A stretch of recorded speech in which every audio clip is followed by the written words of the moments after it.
Hi friends, welcome back to our channel. ఈ వీడియోలో నేను మీకు క్లేని యూస్ చేసి ధూప్ స్టాండ్ అనేది ఎలా తయారు చేయాలని చెప్పి చూపిస్తూ ఉన్నాను. ఈ ధూప్ స్టాండ్ షేప్ అయితే నేను లోటస్ అని ఫిక్స్ అయ్యాను అనమాట. సో ఫస్ట్ మౌల్డెడ్ క్లేని నేను బాగా మిక్స్ చేసి పెట్టుకొని దాన్ని 5 ఈక్వల్ పార్ట్స్గా డివైడ్ చేస్తున్నాను. రీజన్ ఏంటంటే నేను లోటస్కి 2 లేయర్స్ ఆఫ్ పెటల్స్ అంటే 2 లేయర్స్ పెటల్స్ని పెట్టాలనుకుంటున్నాను. ఒక్కొక్క లేయర్లో 5 పెటల్స్ వచ్చేటట్లుగా. సో నేను అలా 5 ఈక్వల్ పార్ట్స్గా డివైడ్ చేసుకొని పెటల్ అనేది ఈ విధంగా డీ షేప్లో వచ్చేటట్లుగా పెట్టి దాని మీద ఒక చిన్న గీతల్లాగా గీస్తూ ఉన్నాను అనమాట.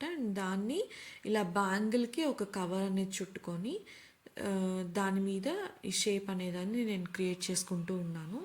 ఇలా పెటల్స్ అన్నీ కూడా ప్రిపేర్ చేయాలి. అండ్ మనకి ఇదేంటంటే బ్యాంగిల్కి ప్లాస్టిక్ కవర్ అనేది చుట్టడం వల్ల క్లే అనేది బ్యాంగిల్కి బాగా అంటుకోకుండా మనం ఎప్పుడైతే డ్రై అయిపోయిందో తీయంగానే చాలా క్విక్ అండ్ ఈజీగా బయటకు వచ్చేస్తుంది. దానికోసం అని చెప్పి నేను ఇలా చేస్తూ ఉన్నాను అనమాట. ఇలా ఫస్ట్ లేయర్ ఆఫ్ పెటల్స్ అనేది పెట్టడం జరిగింది. సో సెకండ్ లేయర్కి కూడా నేను అలాగే ముందుగానే పెటల్స్ అనేది ప్యాటర్న్స్ అంతా డ్రా చేసి రెడీ చేసి పెట్టుకొని సెకండ్ లేయర్ అనేది కూడా అప్లై చేయడం జరిగిందనమాట. దీని తర్వాత దీనికి బేస్ అనేది కావాలి కదా. సో అలా నేను ఒక మళ్ళీ ఎక్స్ట్రా క్లేని తీసుకొని దాన్ని ఇలా రౌండ్గా అప్లై చేసుకొని ఒక రౌండ్ సర్కిల్ షేప్లో ప్రెస్ చేసుకొని దాన్ని వెనకాల బేస్గా పెట్టడం జరిగిందనమాట. అండ్ నాకు లోటస్ అనగానే కొంచెం ట్విస్ట్ అయి ఉంటే బాగుంటుంది కదా ఎడ్జెస్. సో దాన్ని అడ్జస్ట్ చేసి నేను ఇలా డ్రై చేశాను. ఆల్మోస్ట్ 1.5 hour తర్వాత ఇది ఇలా రెడీ అయిందనమాట. అండ్ మధ్యలో ధూప్ స్టాండ్ పెట్టాలి అంటే స్టిక్స్ పెట్టడానికి హోల్స్ ఉండాలి కదా. దానికోసం అని చెప్పి నేను మళ్ళీ ఎక్స్ట్రాగా క్లే తీసుకొని ఇలా మధ్యలో చదరంగా ఉండేటట్లుగా ఈవెన్గా అప్లై చేసుకోవడం జరిగింది. అండ్ మనం ముందుగా చెప్పుకున్నట్లు హోల్స్ కోసం అని చెప్పి నా దగ్గర ఒక పెద్ద నీడిల్ ఉందండి. దాన్ని యూస్ చేసి 9 హోల్స్ నేను పెట్టుకున్నాను. మీకు కావాలంటే ఇంకెక్కువ కూడా పెట్టుకోవచ్చు అనమాట. సో కరెక్ట్గా ఒక సర్కిల్ మధ్యలో ఇంకొక షేప్ అంటే ఇంకొక హోల్ ఉండేటట్లుగా నేను ఈ ప్యాటర్న్ అనేది డిసైడ్ అవ్వడం జరిగింది. అండ్ దీని తర్వాత ఈ ప్లెయిన్గా ఉంది కదా హోల్స్ పక్కన, దాన్ని కొంచెం ఏదన్నా ప్యాటర్న్గా అంటే డిజైన్ చేసుకుందాము అనే ఉద్దేశంలో నేను 2 డిఫరెంట్ సైజులో అంటే ఒకటి వచ్చి 1 డయామీటర్లో ఉంది, ఒకటి 2-3 mm డయామీటర్లో ఉండిన క్యాప్స్ అనేది తీసుకొని ఈ విధంగా డిజైన్ చేసుకోవడం జరిగింది. దీనివల్ల ఏంటంటే మనం ఇప్పుడు చూడ్డానికి బాగుంది, ప్లస్ మనం పెయింట్ వేసినప్పుడు కలర్స్ అనేవి మనం డిఫరెంట్గా షేడింగ్ ఇవ్వడానికి చాలా బాగా హెల్ప్ అవుతుందన్నమాట. సో దానికోసమే నేను ఇలా డిజైన్ చేయడం అనేది జరుగుతూ ఉంది. అండ్ ఎందుకు ఇలా చేస్తున్నాను, ఎందుకు ఇప్పుడు పెద్దగా తెలియదు అనేది మీకు పెయింట్ చేశాకే తెలుస్తుంది. సో దీన్ని కూడా నేను డ్రై అవ్వనిచ్చాను. డ్రై అయిన తర్వాత ఆల్మోస్ట్ 1 hour తర్వాత అనమాట బేస్ కోట్ కింద ఫస్ట్ వైట్ అయితే అప్లై చేస్తూ ఉన్నాను. మనం మోస్ట్లీ బేస్ కోట్ అనేది వైట్ కానీ బ్లాక్ కానీ తీసుకుంటేనే బాగా ఎలివేట్ అవుతుంది. సో మీరు కలర్ వేస్తున్నారు అంటే ఎప్పుడైనా సరే మీరు వైట్ పిక్ చేసేది చాలా బెస్ట్ ఆప్షన్. సో నేను ఇలా వైట్ అనేది వేసాక నా దగ్గర టైంకి ప్లాస్టిక్ కవర్ ఏం చిక్కలేదు. అందుకోసం అని చెప్పేసి నా దగ్గర ఒక బిల్ షీట్ ఉండిందనమాట. ఆ షీట్ని కింద పెట్టేసి క్లాత్కి అంటకుండా ఉండడం కోసం అని చెప్పి దాని మీద ఇలా పెట్టడం జరిగింది. అండ్ ఫ్రంట్ సైడ్ కూడా నేను వైట్ కలర్ అనేది అంటే బేస్ కోట్గా వేయడం జరుగుతూ ఉంది. సో హోల్స్లో వచ్చి మనము కవర్ చేయడం కష్టం కాబట్టి కొంచెం టైం తీసుకొని అయినా పర్వాలేదు హోల్స్ అనేది కూడా కలర్ చేసుకోవడం వల్ల ఏంటంటే మనకి తర్వాత కలర్స్ అప్లై చేసాక హోల్లో ఒక రకంగాను బయట ఒక రకంగాను ఆడ్గా తెలియకుండా చాలా బాగుంటుందన్నమాట. సో నేను ఇలా బేస్ కోట్ అప్లై చేశాక ఆల్మోస్ట్ 3 hours అనేది దీన్ని పక్కన పెట్టేయడం జరిగిందండి. రీజన్ ఏంటంటే వైట్ కలర్ జనరల్గానే పెయింట్ అనేది ఆరడానికి టైం పడుతుంది.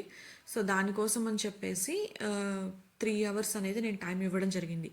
అండ్ 3 hours తర్వాత నేను ఈ బేస్ని ముందుగా ఎట్లయితే మనం ఫస్ట్ బ్యాక్ సైడ్ పెయింట్ వేసుకొని తర్వాత ఫ్రంట్ సైడ్ వేసాము, సో అలాగే నేను బ్యాక్ సైడ్ నుంచి స్టార్ట్ చేశాను. బేస్కి అయితే గ్రీన్ కలర్ తీసుకున్నానండి లోటస్ బేస్కి. ఆ తర్వాత పెటల్స్కి మాత్రం నేను ఒక పింకిష్ రెడ్ షేడ్లో ఉన్న ఒక కలర్ని పిక్ చేయడం జరిగింది. అది కూడా మెటాలిక్ షేడ్ అనమాట. సో దానివల్ల ఏంటంటే ఇది కొంచెం ఒక డిఫరెంట్ అయిన షైన్ అనేది కలిగి ఉంటుంది పెయింట్. మనకి ఫైనల్ అవుట్పుట్ కూడా చాలా బాగుంటుంది అనమాట. సో నేను ఇలా చాలా కేర్ఫుల్గా ఉండాలి. రీజన్ ఏంటంటే ఇది final coat, I mean final coating కాబట్టి కలర్ ఒకదాని కలర్ ఒకటి, అంటే ఇప్పుడు మనం బేస్కి గ్రీన్ వేసాము అండ్ పెటల్స్కి పింక్ వాడుతూ ఉన్నాము. ఇవి రెండు కలర్స్ అనేవి ఒకదానికొకటి టచ్ కాకుండా చాలా ఒక నైస్ అయిన ఫినిషింగ్ అనేది ఇవ్వాలి. సో కొంచెం టైం అయినా పర్వాలేదండి, టైం తీసుకొని మనం కరెక్ట్గా ప్రాపర్గా ఫినిషింగ్ అనేది ఇద్దాము. సో దీనివల్ల ఏంటంటే మనకు ఫైనల్ అవుట్పుట్ ఎప్పుడు చాలా బాగుంటుంది అనమాట. ఎప్పుడైనా మనము క్రాఫ్ట్ అండ్ ఆర్ట్ థింగ్స్ చేస్తూ ఉన్నామంటేనే ఒక కీ పాయింట్ వచ్చి పేషెన్స్. దానికి చాలా పేషెన్స్ కావాలి.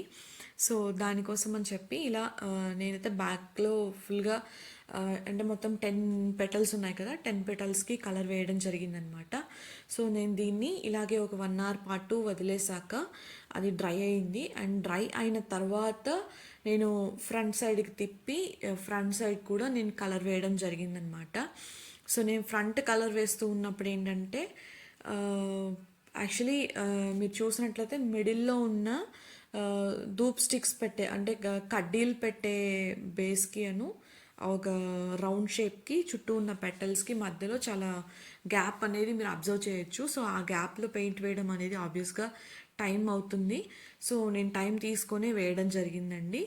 అండ్ నేను ఆల్రెడీ మనం ముందు ప్యాటర్న్స్ డిజైన్ చేసుకున్నాం కదా, ఆ ప్యాటర్న్స్ కూడా లైట్గా ఒక షేడింగ్ టైప్లో నేను ఫుల్గా పెయింట్ వేయకుండా షేడింగ్ ఇచ్చినట్లుగా వేసానమాట. అండ్ మిడిల్లో ఉన్న ప్యాటర్న్కి కూడా అలాగే ఇచ్చాను. అండ్ ఈ మధ్య అంటే మిడిల్లో ఉన్న ప్యాటర్న్కి చుట్టూ ఉన్న ప్యాటర్న్కి మధ్యలో ఉన్న స్పేస్లో నేను ఎల్లో కలర్ అనేది తీసుకోవడం జరిగింది. సో ఎల్లో కలర్ వేసాక ఫుల్గా డ్రై అవనివ్వకూడదు, అలా అని చెప్పి ఫుల్గా రాగా ఉండేటప్పుడు కాకుండా ఒక కైండ్ ఆఫ్ పచ్చి పచ్చిగా, అంటే మరీ పచ్చిగా కాదు మరీ ఆరిపోయినట్లుగా కాకుండా ఉండే టైంలో ఇలా బ్రష్ యూస్ చేసి రెడ్ కలర్ని ఎల్లో కలర్ని మిక్స్ చేసినట్లుగా మనం ప్యాటర్న్ అనేది మాడిఫై చేసుకోవాలన్నమాట. అట్లా చేసినప్పుడు ఏమవుతుందంటే ఇవి రెండు కలర్స్ మిక్స్ అయ్యి అదొక డిఫరెంట్ అయిన షేడింగ్, అంటే ఒక లుక్ అనేది మనకు కనబడుతూ ఉంటుంది. అండ్ ఇక్కడ కూడా మనము కలర్ వేసేటప్పుడు ముందు చెప్పుకున్నట్లు హోల్స్ కూడా చాలా ప్రాపర్గా మనం కవర్ చేస్తూ కలర్ అనేది వేయాలి. దీనివల్ల ఏంటంటే మన ఫైనల్ అవుట్పుట్లో ప్రాబ్లం లేకుండా ఉంటుంది.